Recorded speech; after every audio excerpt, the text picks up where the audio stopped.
Hey, I hope you've had a good week. Wanted to be sending out weekly some information for you. This may be common knowledge, but either way, just wanted to make sure you were aware, especially as the market starts to pick back up.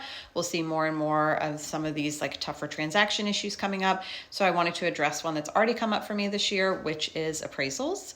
So if you've been a realtor for more than a minute and a half, I'm sure you've heard the rumors and reputations that FHA and VA appraisals are harder than conventional appraisals. And so you may have sellers that do not want to take the FHA offer or VA or USDA offer because of the appraisal.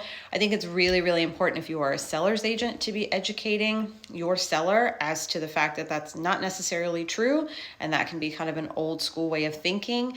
And to be honest, we are going to have many, many, many FHA, USDA, and VA offers coming out in 2025. So they really could be limiting the offers that they may receive by choosing to be that picky, especially when houses are already sitting on the market for longer. In general, the main difference between your conventional and non-conventional appraisals, keep in mind your non-conventional appraisals are your government-backed loans.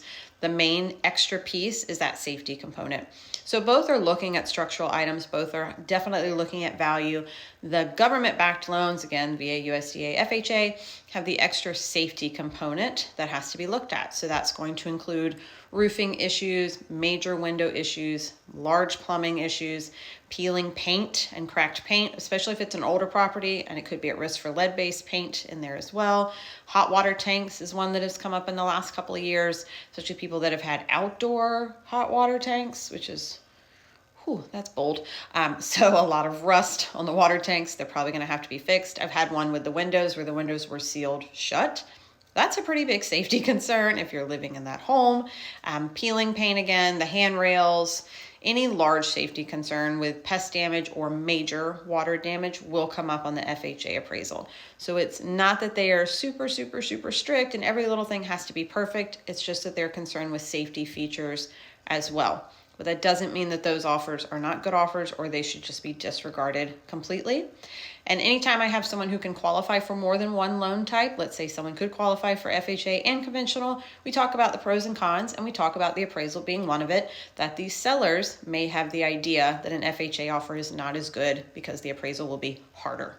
So we always try to put forth the best offer that we can, but it's important to kind of think about that appraisal and talk about it. I always say too, when you're putting in an offer and you have one of my pre-approval letters, let me know. I'm always happy to call the seller's agent, explain to them why we're using the loan type that we are and why we're fully confident that that loan is going to close.